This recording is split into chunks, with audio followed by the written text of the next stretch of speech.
From Nashville is Jim Cavanaugh. He is a former ATF special agent in charge. He's an NBC News law enforcement analyst and a longtime bomb investigator who worked on the Unabomber and Eric Robert Rudolph cases, both of which seem familiar to me when following this one. Mr. Cavanaugh, it's good to have you on a non-breaking news day. I say this knocking on plastic here. Right, Chuck. Well, it's been rough on citizens in Austin for sure in the last couple of weeks. So let's talk about the biggest news today is finding a package before it's detonated and before it's been delivered. And you say that this is an important piece of investigative work. Why? Well, we don't know exactly how this package detonated in the sorting facility. It might have low ordered, we call it, which is a partial detonation. It could have totally high order detonated. At first, we thought they might have had another bomb intact. It doesn't seem like that's the case, but they may have another mailing by the bomber. So there's evidence here from those instances, but also this is the first time we know the bombers hit a commercial area. The first three place devices were residential area and the greenway, and the commercial area adds more chance for cameras, witnesses, video surveillance. I mean, we could have a bomber with a hoodie and sunglasses, Chuck, as we've had on many other cases, and he could be just a blob. But nevertheless, there's more to glean. He might have had to fill out a form. I think the biggest question I would have as a commander in this is, who was the package addressed to? I'd want to know that first, and I would try to look at that to get a little insight into the bomber. All right. So what here, it's interesting with the Unabomber, with Eric Robert Rudolph. They would not be, it seems like these are all clustered together. I hate to put it this way, but it does feel as if this bomber, it's almost like he's playing a game. He wants to get caught perhaps, or he's trying to bring, I'm asking you, do you think he's increasing his frequency as we cover it more? Well, yeah, he's feeding off the power. I think another parallel here, another case I was also on, and I think there's a real parallel to it, is a D.C. sniper. I was a deputy commander on that. Yep. The tempo of this, okay, the tempo of this, and the way the capital region was kept in fear, the killing, and the purposeful killing at random is very similar here. The method is a little different. That was a rifle. This is bombs. But the power that the killer gleans is a similar atmosphere. And one thing that was strong there, Chuck, and you'll remember you lived up there, yes, sir, is every single citizen is on your side. And the commanders have to leverage that. We leveraged that in the sniper case by reaching out, by using citizens to help us. Really, in that case was the capital region against the snipers. And today, it's the Austin region against the bombers. Every law enforcement officer, every citizen against the bombers. That's the strength. You have to leverage that. So, big break today. Who's he addressing the package to? Is there video surveillance, fingerprints, handwriting on the form? This guy, his motive is in front of us. It's power. Right. He's angry at something, Chuck, something. And, when I say that, it could be legitimate anger. Not all people have anger that's just in their head. He could have been some guy who really got screwed by the system somewhere, and he wants to get that power back. And I don't think he wants to talk now.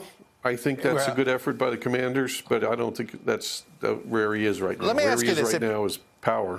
It feels like, though, there's a lot of clues here to work with, right? You have everybody that's received a package so far, so you're able to start seeing if there's any connections there.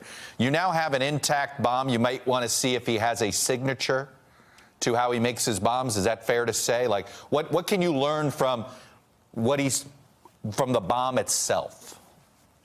Yeah, they know a lot already.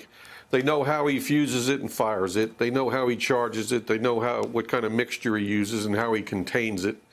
They know his design. They know his materials. Does that mean they could follow? They could actually then look up, okay, where could he get these materials, and hope that there's at least some of the materials that there's only one or two places to get it? Right. We've broke many cases like that. I personally have, from labels, stickers, micro switches, batteries. but also you can have very common materials. So it's not always an answer. ATF maintains a database called the Explosive Incident System that has every bomb in America in the last 50 years in it, and they can be compared against it, our forensic laboratories. You know, when Judge Vance was killed in Birmingham years ago in a package bomb that went to his home in Birmingham, a federal judge. Right. The return address was another federal judge in Atlanta he knew. And that entrapped him. He opened the device and was killed. When we sent that evidence to the ATF laboratory in Atlanta, one of our forensic chemists there, Lloyd Irwin, looked at the bomb and said, oh, I know who made this bomb. We convicted him in 1972 of making a bomb just like this. And that was Walter Leroy Moody. And we convicted him, FBI, ATF, the Birmingham police, of that case. So we look for all those things. Yeah. But really the answer is going to be with the citizens here. Right. A tip. Who wasn't home when it was placed, narrowing the timeline of the tripwire bomb, this delivery. And this guy's angry, Chuck. Yeah. He's talked about it. He's talked about it. Somebody's heard about it. They got. You're convinced of that. Let me ask you this. What's FedEx? What should they do? How can they help here, since they've been the vehicle? Well, you know, yeah, FedEx and UPS and the Postal Service really have systems in place. Citizens have to use them. You know, it's great now whenever I buy something online, they send me a tracking number. Yeah. And anytime I want, I can go on there and they tell me, hey, my box and my auto part is in Wisconsin. It's on the way. Hey, now it's in Kentucky. You know, this is great. I never cared before where the box was. Now I want to know all the time where my box is. But when the box comes, right.